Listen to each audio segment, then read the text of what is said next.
فرمایا کہ قرآن مجید کو شب قدر میں ہی کیوں نازل کیا؟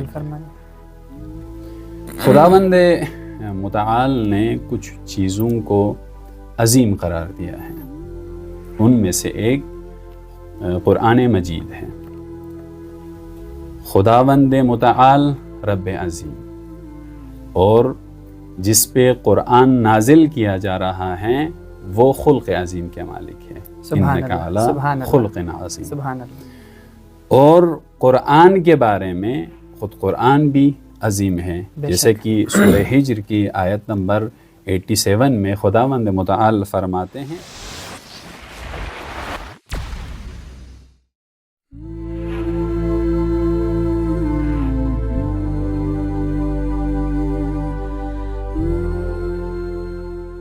اعوذ باللہ من الشیطان الرجیم، بسم اللہ الرحمن الرحیم، شہر رمضان الذی انزل فیہ القرآن ھدی للناس وبینات من الھدی والفرقان۔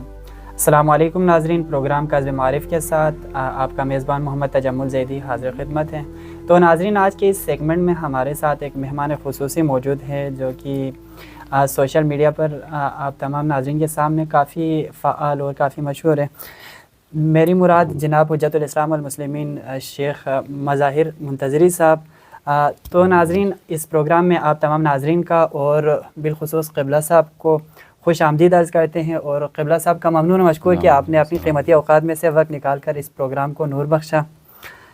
قبلہ صاحب، یہ ایام جو ہے ایام ماہ مبارک رمضان، اسی سے ریلیٹڈ ایک سوال ہے، چونکہ رمضان کو بہار قرآن بھی کہا جاتا ہے، قرآن اور ماہ مبارک رمضان کے حوالے سے ایک سوال ہے چھوٹا سا، کہ خداوند عالم نے قرآن کو شب قدر میں ہی کیوں نازل فرمایا؟ اس سوال پر ذرا تبصرہ فرمائیں۔ اعوذ باللہ من الشیطان الرجیم، بسم اللہ الرحمن الرحیم، رب اشرح لی صدری ویسر لی امری واحلل عقدۃ من لسانی یفقہوا قولی۔ سب سے پہلے تو آپ کی خدمت میں اور تمام ناظرین کی خدمت میں سلام و عرض ادب۔ آپ کا اور آپ کی پوری ٹیم کا میں نہایت ہی ممنون و مشکور ہوں کہ اس مقدس رات میں مجھ حقیر کو شب قدر کے حوالے سے کچھ بیان کرنے کے لیے موقع فراہم کیا۔ سلامت رہیں۔ ساتھ ہی میں مؤسسہ معادن الحکمہ کے مدیر محترم قبلہ حجت الاسلام شیخ محمد حسین شریفی صاحب کی خدمت میں تبریک و تہنیت عرض کرتا ہوں کہ انہوں نے بہت ہی اچھا ایک سلسلہ شروع کیا ہے۔ ہماری نیک تمنائیں قبلہ صاحب کے ساتھ ہے، مولا انہیں قدم قدم کامیابی عنایت فرمائیں۔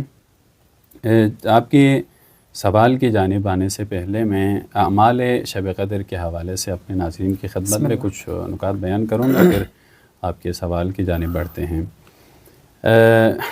ماہ رمضان بہار قرآن، اور آپ کا سوال بھی اسی سے ہی ریلیٹڈ ہے کہ خداوند متعال نے قرآن کو شب قدر میں ہی کیوں نازل کیا؟ شب قدر کے اعمال میں سے ایک اعمال جو ہے وہ غسل کی ہے، اور اس غسل کے بعد ایک شرعی مسئلہ بھی بیان کرتا چلوں کہ آیا اسی غسل کے بعد آپ مستقیم نماز پڑھ سکتے ہیں یا نہیں پڑھ سکتے ہیں؟ تو یہاں پہ فقہا فرماتے ہیں کہ آپ کے لیے ضروری ہے کہ نماز کے لیے وضو کر لیں پھر نماز پڑھ لیں، آپ اسی غسل کے ساتھ نماز نہیں پڑھ سکتے ہیں، احتیاط مستحب ہے، آپ وضو کریں۔ دوسری جو اعمال تاکید کی گئی ہیں ائمہ معصومین علیہم السلام کی جانب سے، وہ 2 رکعت نماز ہیں۔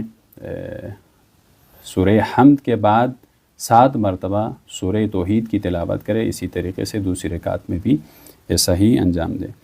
اور جو اعمال میں تاکید ہیں، زیارت امام حسین علیہ السلام ہیں، 100 رکعت نمازیں ہیں، دعائے جوشن کبیر ہیں، اور اسی طرح سے سورہ عنکبوت، سورہ روم اور سورہ دخان کی قراءات کی زیادہ تاکید کی گئی ہیں۔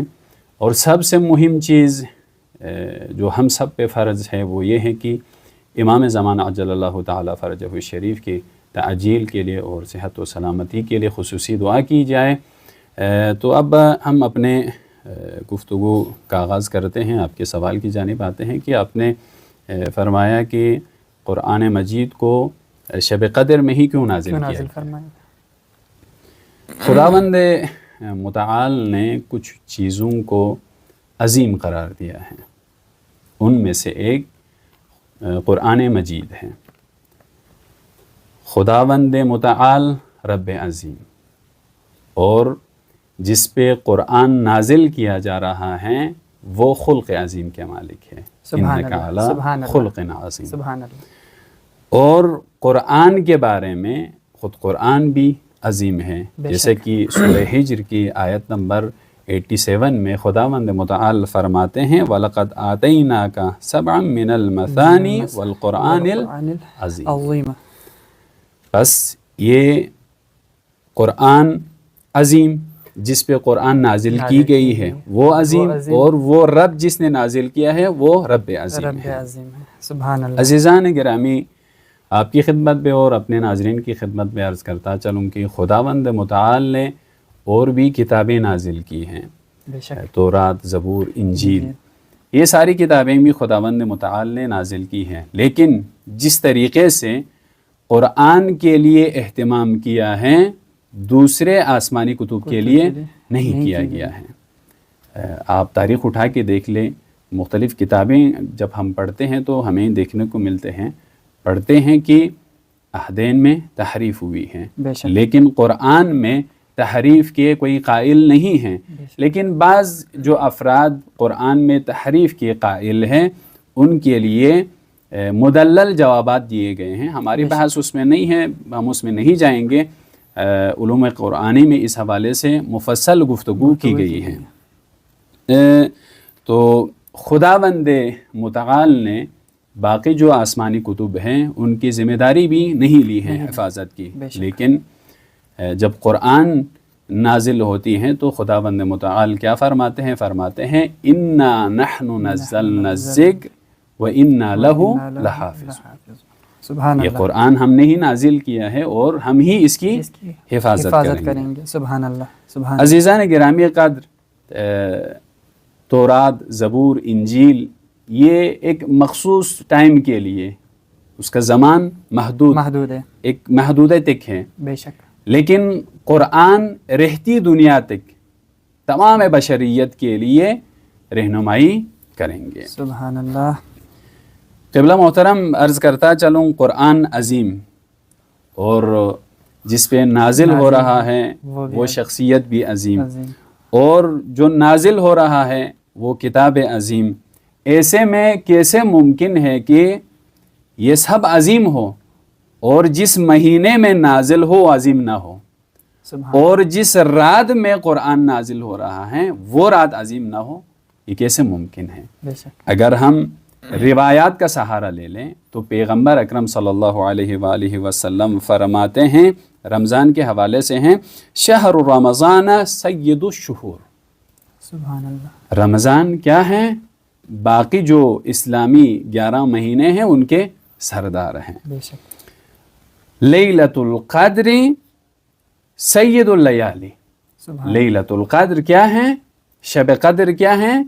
خود رمضان کے باقی ایام کے سردار ہیں۔ سبحان اللہ، سبحان اللہ۔ امام جعفر صادق علیہ السلام سے ایک روایت ہے کہ امام فرماتے ہیں قلب شہر رمضان لیلۃ القدر۔ سبحان اللہ۔ قلب ماہ رمضان کیا ہے؟ لیلۃ القدر، شب قدر ہے۔ سبحان اللہ۔ اور ایک حدیث پیغمبر اکرم صلی اللہ علیہ وآلہ وسلم سے ہیں کہ پیغمبر فرماتے ہیں من قام لیلۃ القدر ایمانا و احتسابا غفر له ما تقدم من ذنبه۔ پیغمبر فرماتے ہیں جو بھی شخص ایمان کے ساتھ اور تقرب الہی حاصل کرنے کے لیے، ثواب الہی حاصل کرنے کے لیے شب قدر کی رات عبادت الہی میں اگر گزارے تو خداوند متعال اس کے لیے پچھلے 1 سال میں اس کے جتنے بھی گناہ اس نے کیے ہیں خدا اس کو بخش دیتا ہے، معاف کر دیتا ہے۔ بس یہ رات بہت بڑی، با فضیلت اور پر برکت راد ہیں۔ بس اپنی گفتگو کو میں یہیں سے سمیٹتا ہوں۔ قبلہ یہاں سے ایک سرداروں کا سلسلہ بیان کروں۔ سرداروں کے سردار نے، خداوند متعال کی ذات یقیناً سرداروں کے بھی سردار بے شک، کوئی شک نہیں۔ اور اپنے فرشتے کے بارے میں ہیں، سردار فرشتے کے ذریعے سے سردار مہینوں کے سردار رات میں سردار نبی پر سردار کتاب نازل کی ہے۔ بس خداوند متعال کے بارگاہ میں دعا گو ہیں پروردگار عالم ہم سب کو قرآن سمجھنے اور پھر اس پر عمل کرنے کی توفیق عنایت فرمائے۔ والسلام علیکم ورحمۃ اللہ وبرکاتہ۔ سلامت رہیں، سلامت رہیں۔ تو ناظرین، آج کے اس سیگمنٹ میں ہمارے ساتھ موجود تھے جناب حجت الاسلام والمسلمین شیخ مظاہر منتظری صاحب۔